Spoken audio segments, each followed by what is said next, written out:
Hello, Big Man Up Top listeners. Producer Anthony here with our penultimate summer special episode. Yes, the new Premier League season is just a couple of weeks away, and if you're more into the lower leagues, it's starting even sooner. Before that though, we want to bring you another one of the amazing interviews we've had over the past year. And this time we're going all the way back to last August. If you've listened to our live show at The Gathering a few weeks back, you would have heard some great chat with one of our guests, John Bostock, professional footballer and founder of Ballers in God. But this wasn't the first time that John has spoken with us, as he talked with Ed on episodes 2 and 3 of our little show. In that interview, they talked about a whole host of things, like the hope footballers and fans have for the new season, the importance of faith in John's career, and the impact of his initiative Ballers in God on social media. With it being so close to the new season, it felt really relevant to put it up again, so sit back and enjoy this talk with John Bostock.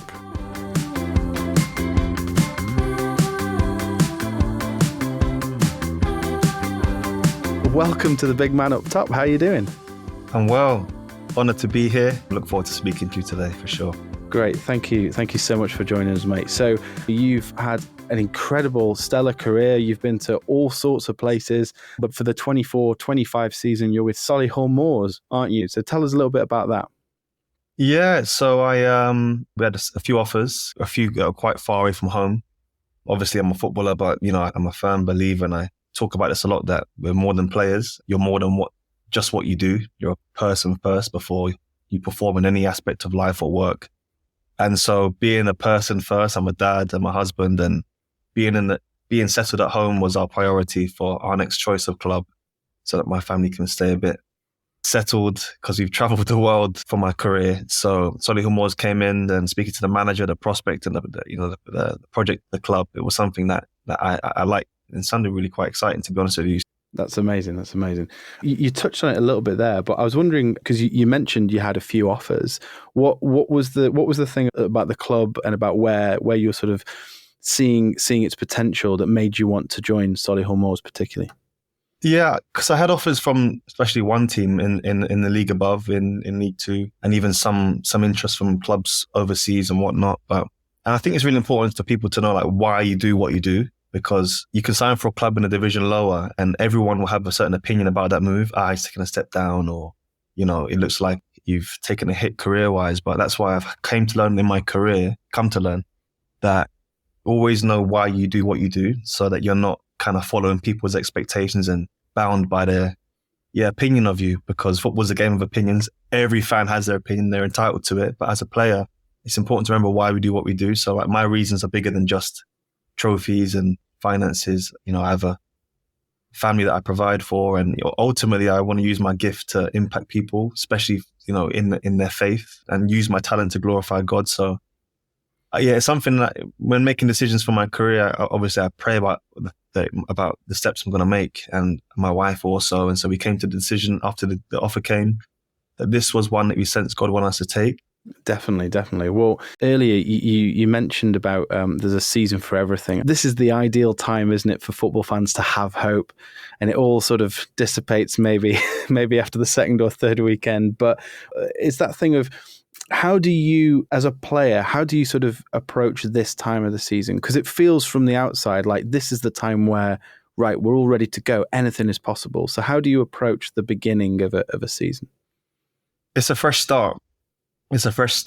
Everyone's on the same points, and honestly, anything's possible.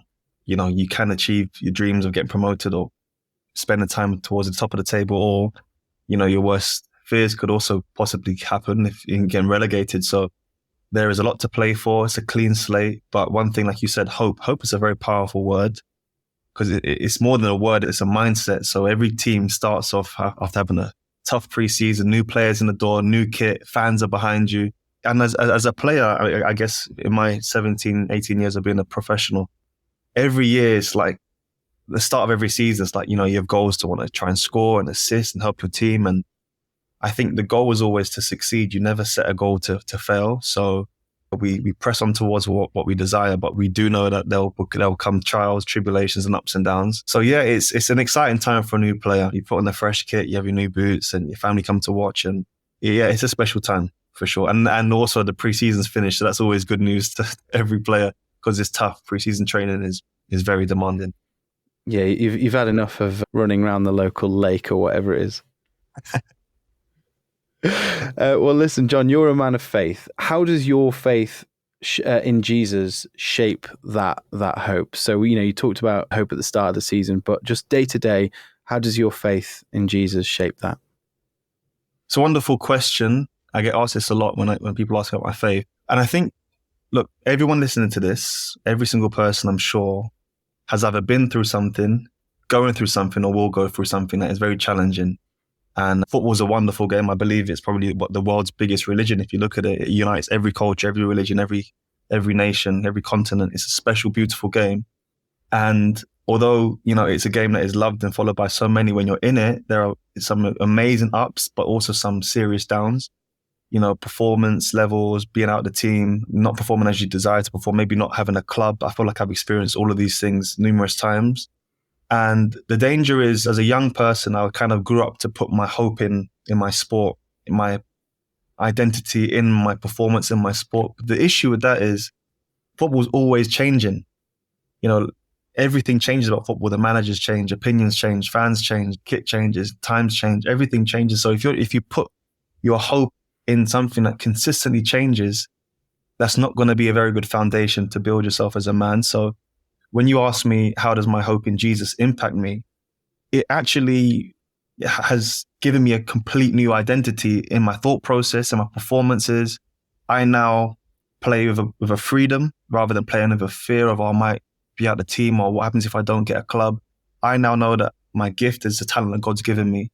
And he wants me to enjoy that gift, but also recognize that it doesn't define me, it's been a process of, if I'm honest with you, Ed, taking me a long time to get to that place, because you all desire to succeed. But ultimately, I know that God's plans for me are good. God has good plans for you. He has wonderful plans for you. And you might have felt like you've been through some serious challenges, but just be encouraged to know that God has never left you nor forsaken you. And that's something that really gives me hope. No matter what I go through or what season of life I'm currently in, or what fears are, trying to weigh me down, I know that God is with me. And I think that is one of the greatest of all promises. My situation might not be fixed straight away, or circumstances might not change straight away, but to know that He's with me through the storm, with me through the trial, with me in my victories, there's something very powerful knowing that you never walk alone. No pun intended to the Liverpool song there, but honestly, He really is a constant help. My hope in Him has been my foundation for my career and my identity as a man. I'm really glad you mentioned You'll Never Walk Alone, because Joe, my co-host, is a Liverpool fan, so he'll be delighted with that. I'm going to put you on the spot here, John. Any scriptures in this realm that sort of particularly jump out at you? Maybe when you're not feeling hopeful, that your go-to ones to remind you of that hope you have? Yeah, honestly, there's many, and that's why I love the Bible. There was a time in my life that used to just collect dust on the shelf. The time I didn't have a Bible. But now the Bible says it's a living book. Like, it's alive. When you read it, you might read something on a Monday that might not speak to you, but on a Sunday, or you go through something, that line or that verse or that chapter, it becomes like food for your soul. One verse that consistently almost feeds me, it's found in John 16:33. And it says, this is Jesus speaking. He said, I have said these things to you, that in me you may have peace. In the world you have many trials and tribulations, but take heart, for I have overcome the world. And if you just take a look at the news, take a look at culture, the things that's happening, the things that we're currently facing, and we will face, there are a lot of uncertainties out there for sure, and challenges, how we navigate life. But Jesus gave us this promise and this assurance that in Him we have peace, and He has actually overcome all the things that we will ever have to face. And because He's overcome and He has victory, when we get to know Him and walk with Him, we also walk in victory in life. So that verse really gives me serious, deep-rooted peace and also hope for sure. That's amazing. And that scripture, when we had our conversation about hope in episode 1, was the exact scripture we quoted. So Wonderful. Praise God. That's amazing. So we're going to move on to social media now, which is the sort of the main focus really of what I wanted to talk to you about. You're quite active on social media, particularly through Ballers in God. I think a lot of our listeners will know about Ballers in God. So I'd just really like you to share with us about your heart behind Ballers in God.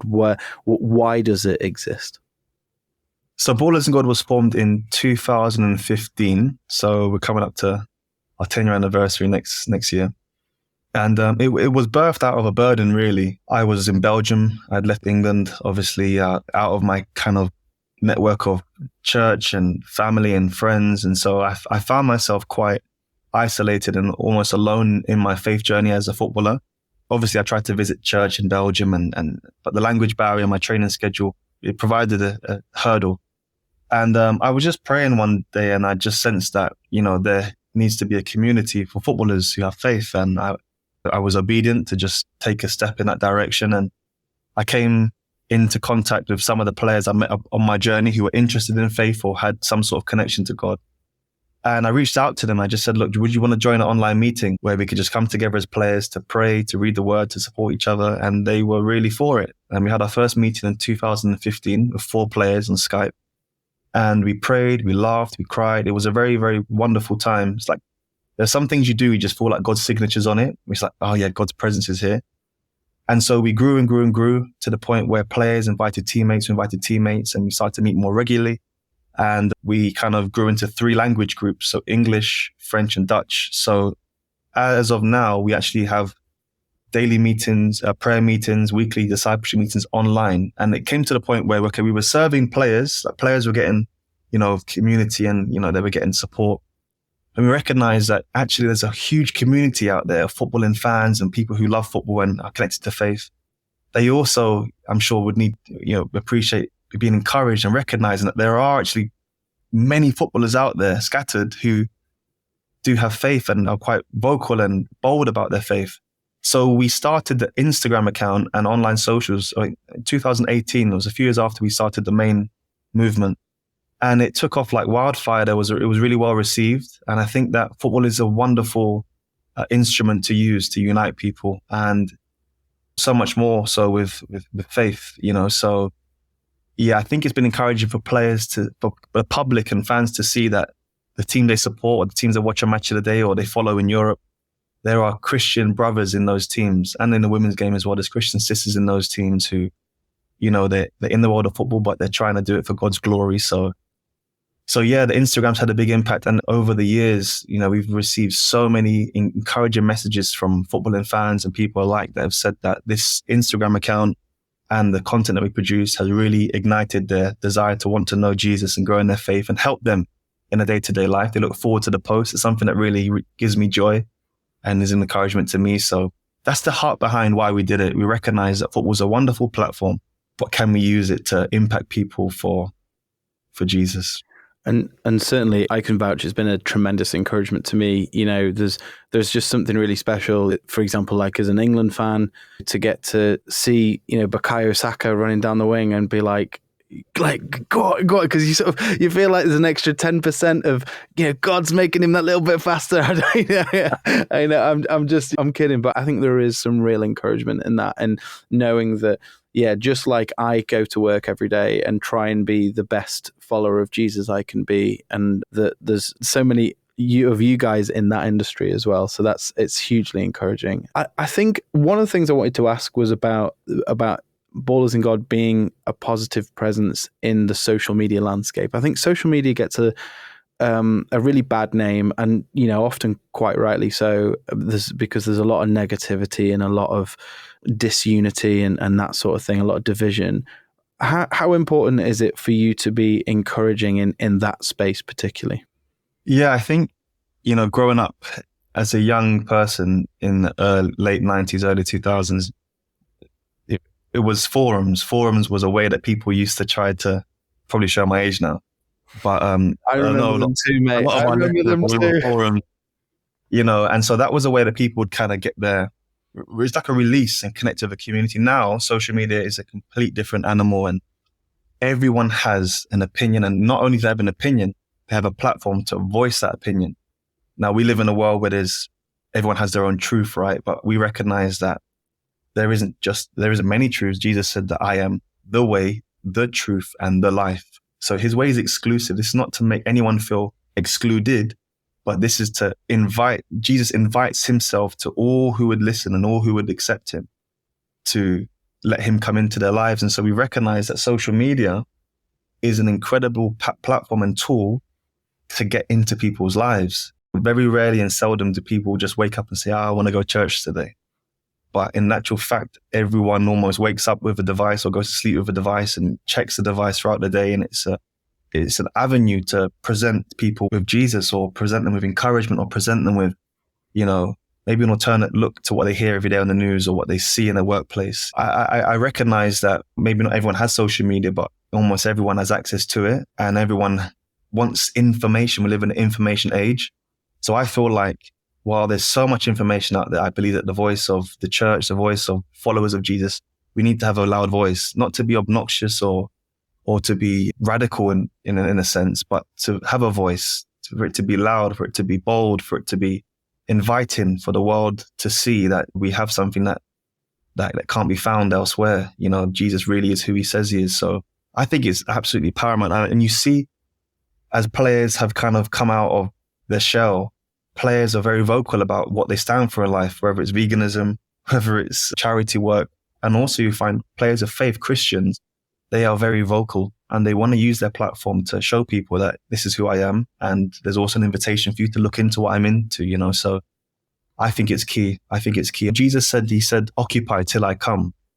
And I looked at that verse, I was like, that's quite powerful. He said, occupy till I come. So he's actually given us authority and also boldness and the tools to actually influence culture, to influence those who maybe have never heard about him before. And social media is a wonderful tool that many, many people can hear him from. That's absolutely amazing. You're so right. Just a couple of questions before we finish. In terms of Ballers in God specifically, what are your sort of hopes over the next few years with that platform? What do you hope can be achieved? Yeah, so we have quite a few goals. We have been working very hard behind the scenes because it's a ministry led by players for players and the footballing world. So the players have been doing a wonderful work behind the scenes, and we've got structures inside where we're quite solid now. But we want to really start to outreach into culture. So we want to help players and send players into mission trips overseas, where in the off season they can go and be a blessing to different cultures and countries. There is also in the pipe work a team that will come in time. We'll start at the grassroots level and work our way up through the leagues. So there will be a Ballers in God football team. You're hearing that for the first time. Amazing. It's not been used before. That's an exclusive yeah, of the Big Man Up Top podcast. There you go. And you know what? There are many things that we desire to do, like to have headquarters, the charity, and there's so many things we desire to do. But honestly, Ed, our focus will always be the same: to impact one person at a time, one player at a time, one person at a time. So we, by the grace of God, online on Instagram Lives, we've had many conversations with football followers and had programs, and we've done meetings for our following. And we've had the honor of leading people to Jesus on social media, on Instagram Live. So our goal will always be souls before goals. So we have targets we want to make, we have things we want to achieve, but souls and impacting people with the truth and loving people, serving them from the position of being a footballer and the platform God's given us, that will always be the foundation of what we do. So yeah, that's just a little insight as to what we're going to be pushing towards in the next couple of years. That's amazing. Well, listen, John Bostock, thank you so much for joining me on the Big Man Up Top. And we'll be praying for you as you keep on your journey. We'd love to have you back on at some point and let us know how the team's shaping up. And if you need another centre forward, I can always dust off the old boots maybe. But were you the big man up top? I was at one point. Big man, 5'7" at one point. Yeah. No, my playing days are well behind me, mate. But thank you so much for joining us. I really appreciate it. My pleasure. God bless. Wasn't that great? Thank you for listening to the Big Man Up Top. We'll be back next week with our final summer special, and it's a doozy. I promise you, this episode will be so much better if you watch it on our YouTube channel. So why not head over to YouTube, search for the Big Man Up Top pod, click that subscribe button and the little notification bell next to it. But for now, thanks again for listening, and we will see you next week.